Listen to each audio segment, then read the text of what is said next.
Dear colleagues, dear respected colleagues, dear distinguished members of Chinese Academy of Social Sciences, my project and my presentation is about the recent project going on one of two important cities in Anatolia, especially in early and middle Bronze Age. Before starting my presentation, I would like to express my gratitude and regards to the Institute of Archaeology and Chinese Academy of Social Sciences and the Award Selection Committee. Kültepe, the ancient capital city of the Kanish Kingdom, is critically located on the meeting point of two major natural routes crossing Anatolia. It is actually the place where the east-west route running from Iranian highlands to the Aegean, following the northern flanks of the Taurus ranges, comes together with the north-south route joining the Mediterranean with the Black Sea. In this respect, the Kayseri Basin, where the site is located, has always been the gateway throughout history, as evidenced by the historic center of Kayseri in close vicinity of the site. Kültepe consists of a high city mound and a lower town, the famous Karun, the port of Kanish. The mount, 21 meters high and 550 meters wide, has evidenced a long cultural sequence running from late Chalcolithic up to the late Roman period. The lower town is at least 2.5 kilometers in diameter and possibly larger, being sealed under the alluvial fill. Lower Town had been established by the early stages of the second millennium BC and was abandoned after the Assyrian trading colony period. Since the early years of the last century, the site has been one of the excitements of the Near Eastern archaeology, particularly the Bronze Age as the milestone in picturing the intensive long-distance trade and procurement of luxury items. Systematic excavations at the mount were initiated by late Professor Tahsin Özgüç in 1948, exposing monumental palaces and temples of the rulers controlling the living quarters of the foreign traders, the Karun of Kanish, also revealing tablets containing royal letters and the list of palace officials. Through time, Özgüç became more interested in the quarter of the Assyrian merchants in the lower town, exposing houses and private archives of the merchants who came to Anatolia for trade. The number of private correspondence of the merchants at present is over 23,000. The site of Kültepe has been being reputed as the biggest and one of the earliest trading colony that revealed thousands of cuneiform texts on the trade, economic relations between Anatolian kingdoms and Mesopotamia. Due to fabulous finds recovered in the houses of Assyrian merchants, excavations had been focused in the area that had been allocated by the local rulers to the foreign merchants to live. Eye-catching finds recovered in the houses of rich merchants had diverted the interest from social-cultural setup of the site, overlooking the evidence of the city mound. Likewise, selective publication of the merchants' cuneiform archives had also resulted in biased interpretation. Kültepe tablets are the earliest written documents ever recorded in Anatolia. Actually, the cuneiform script was introduced to Anatolia by Assyrian merchants. The Anatolian people had learned to read and write for the first time in Kültepe in Anatolia. The Assyrian merchants brought not only the cuneiform script to Anatolia, but also their culture. Within the framework of the arranged agreements they made with the Kanish kings, they established a trade colony, traded in Anatolia, and paid taxes. Kanish kings, with the taxes they collected, had built palaces, temples, and a large fortification wall. Kültepe, with its 21-meter thick cultural deposition, stands as one of the main reference points of Anatolia in understanding the transition from early Bronze Age towns to the urban centers becoming the seats of local kingdoms. Thus, what has been so far excavated at Kültepe is of the consequential significance of the entire Near East, particularly of Syria, Mesopotamia. Along with the 23,000 cuneiform tablets recovered in the houses and private archives of the merchants, written documents unearthed in the city mount, though fewer revealed the social, political, and economic life of the 19th and 18th century BC in central Anatolia and upper Mesopotamia. These private archives, which were listed in UNESCO World Memory List in 2015, and the cuneiform tablets written in an old Assyrian dialect, give an exceptional insight into a sophisticated market economy representing one of the best documented historical cases of ancient trade in the world. Recent work with its multidisciplinary approach, along with resolving some of the much debated problems, has also provided a hitherto unprecedented insight into the social economic system of the Near East. The new installment of the Kültepe project under my direction had its focus in the city mount and an exclusive study and publication of the previously excavated textual and archaeological material. The aim of the excavations carried out in recent years was to understand the political, cultural, and economic situation of Anatolia, and especially Kültepe in the periods before the Assyrian merchants came, and the modalities on how and why this very complex system developed. In this respect, recent work at the site has already reached early Bronze Age levels, evidencing a clear sequential development of cultural and architectural traditions. The outcome of this new undertaking has already revealed so much new evidence necessitating to consider state formation emerged and consolidated in Anatolia.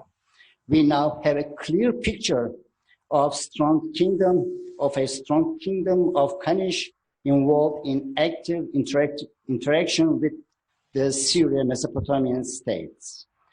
Likewise, technological and archaeometrical studies on the previously excavated materials have already led to groundbreaking results on the sourcing and use of tin, procurement, and making sophisticated vessels of obsidian. An unexpected new source of tin was recently located at Hisarcık in the foothills of the Mount Erciyes volcano in the Kayseri Plain, close to the Bronze Age town of Kültepe. These findings revise our understanding of bronze production in Anatolia in the 3rd millennium BC and demand a re-evaluation of Assyrian trade routes, and the position of the early Bronze Age societies of Anatolia within that network. What has been exposed in the early stages of the early Bronze Age during EBA 1 and 2 periods are present a picture of modest, simple plan structures. However, already by early Bronze Age 3, the monumental structures began appearing, reflecting not only the architectural developments at Kültepe, but also giving the indications of social, change taking place in central Anatolia. 3 consecutive monumental buildings have been excavated in the west trench of the mount, built on top of each other and each destroyed by violent fires. Considering even the large dimensions of 2 of these buildings, they must have been significant public buildings.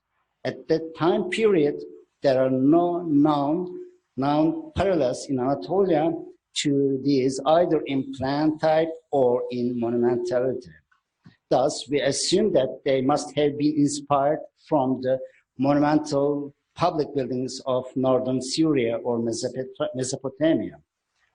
Even being able to erect such monumental structures evidence the presence of a powerful local authority having close commercial ties with her neighbors. Actually, the name of Kanish Kingdom is mentioned in this so-called Shatamari text as a powerful kingdom in central Anatolia. So the earliest information about this region and the period is the legendary king of Bethel, or Shatamari text on the deeds of King Sargon of Akkad and his grandson Naram-Sin, from the version in the Hittite language written 800 years after the death of Sargon. The king of Bethel made war on the city of Burushattun, maybe Ajamhir, because of the complaints of the merchants. And in later years, Naram-Sin defeated the coalition of 17 kings. Among them were Pampa, the king of Hatti, and Zippani, the king of Kanish. We believe that this building that I had showed you before, dated to the middle of the early Bronze Age III period, must have been destroyed by the Akkadian armies during their campaign to beyond the Taurus Mountains. Furthermore, the ceramics from these monumental buildings demonstrate important Aegean connections. Numerous examples of double-handled cups, tankards or depas, dating to the end of early Bronze Age II in the Aegean and Western Anatolia replaced the depas at the beginning of early Bronze Age III. Kültepe provides a unique opportunity to precisely date them and determine their function. Along with this, ceramic connections between Kültepe and Aegean include the wheel-turned plates similar to those from Troy. 2 plates previously found in Kültepe were published as having been imported from the Aegean coast. However, contrary to this notion, is the fact that hundreds of them have been found in recent years' excavations. This necessitated the question of whether they are indeed imported from the Western Anatolia or Aegean coast. The presence of these plates in good stratigraphic context in Kültepe, as well as ceramics specific to the Aegean, such as the tankard and depas, indicates that these relationships should be investigated in detail. Jewelry is another important category that shows important connections with Aegean. The jewelry found at Kültepe has wide geographic distribution from Ur in Mesopotamia, Troy in Western Anatolia, and Polonia in the Aegean, perhaps as a mutual exchange or gifts between kings or elites, or as a dowry. Yet, these as yet unpublished luxury objects were made of silver and gold, and were recently found in early Bronze Age burials at Kültepe, strongly attesting to the existence of relations between the 2 regions. The so-called alabaster figurines are actually gypsum statues of goddesses peculiar to the early Bronze Age III phase, which were discovered in and near these monumental buildings and in the graves. The indigenous characteristics of plastic art in Kültepe are represented by those disc-shaped alabaster idols with long necks and by the enthroned naked alabaster goddesses who hold animals. Especially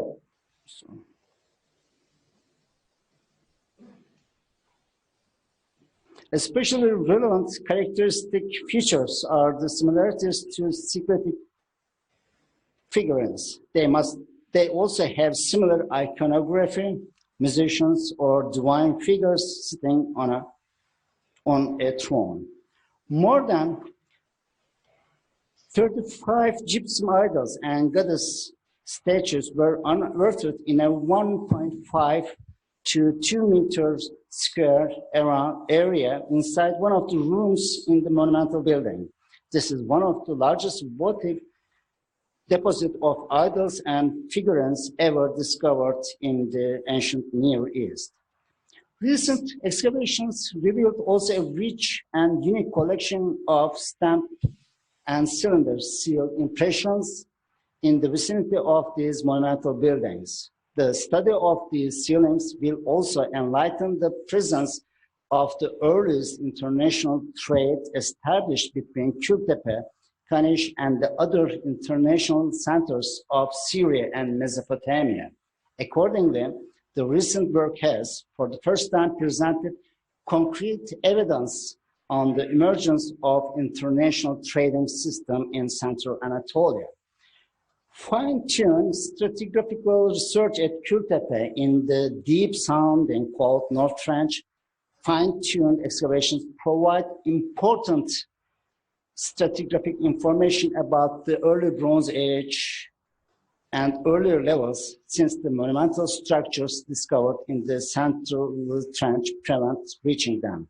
With the help of more accurate archaeometric measurements and analysis, specialists have been successful in obtaining that which cannot be done in central trench. Previously, excavations at the mount of Kültepe had already yielded information about early Bronze Age burial customs. Both stone-cist and pitos graves, as well as simple inhumation graves, were recorded beneath the floors of early Bronze Age houses. However, no extramural cemetery had been discovered at the side of Kızılırmak yet, so it was suggested that this custom was not previously known in this area. In 2014, an extramural early Bronze Age cemetery was discovered about 2 kilometers south of Kültepe.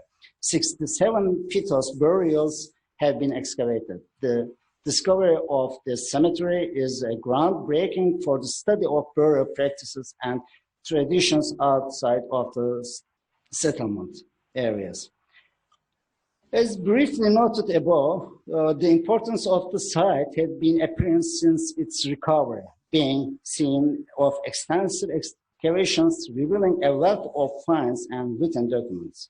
However, early excavations were conducted in the modalities of traditional Near Eastern fieldwork, with particular emphasis on the recovery of museum objects, of which Kültepe had been revealing in great numbers. However, in spite of the glorious appearance of its find, several critical issues had remained unattested. Among them, sequential development of the site, the emergence of such a complex long-distance trade system, technologies involved in the fabrication of objects that are of outstanding features, environment and economy of the community, and the social dynamics of the merging of two distant communities, Assyrians and Anatolians. The new installment of the project had developed a new research strategy, not only in the implementation of new fieldwork, but in reassessing earlier finds. The new research strategy is based on a multidisciplinary approach and cooperation being open to all disciplines that are willing to cooperate, either to contribute to the understanding of the site or to test their own modalities. In this respect, during the recent years, for the first time at this site, there has been the active collaboration of a great variety of disciplines, from zooarchaeology to paleography. Even though multidisciplinary studies on Kültepe materials is still in an incipient stage, considering the vast amount of the material accumulated for over 70 years' work, preliminary results began appearing with groundbreaking consequences on the cultural and environmental history, not only of Anatolia, but of the Near East in general. Among the most challenging new results are the dietary studies and mobility, clearly indicating that already in the late third millennium, immigrants from Mesopotamia were settled at Kültepe. Since the first recovery of the site, there had been certain controversies on absolute chronology, particularly in sequencing Anatolia with that of Mesopotamia. Along with other dating methods, the implementation of archaeomagnetics analyzers have now secured the date of various phases of conflagration and, more significantly, placing the date of famous Varshama Palace to the 18th century BC. One of the major undertakings of recent excavations has been the geophysical investigations to detect the spatial layout of the upper town and particularly the extent of the lower town, which is under deep layers of alluvium. The results of these interdisciplinary studies are discussed at the Kültepe international meetings held biannually since 2013, and the results are published in a separate series in an internationally respected journal, Spartu. Indeed, the aim of the Kültepe international meetings is to facilitate the dialogue between the different disciplines. Combining their data will give a more accurate view of Kültepe and its environment. The cross studies initiated during the KIN meetings will allow us to better understand the lives of the inhabitants of Kültepe and their environment during the 3rd and 2nd millennia BC. Thank you very much.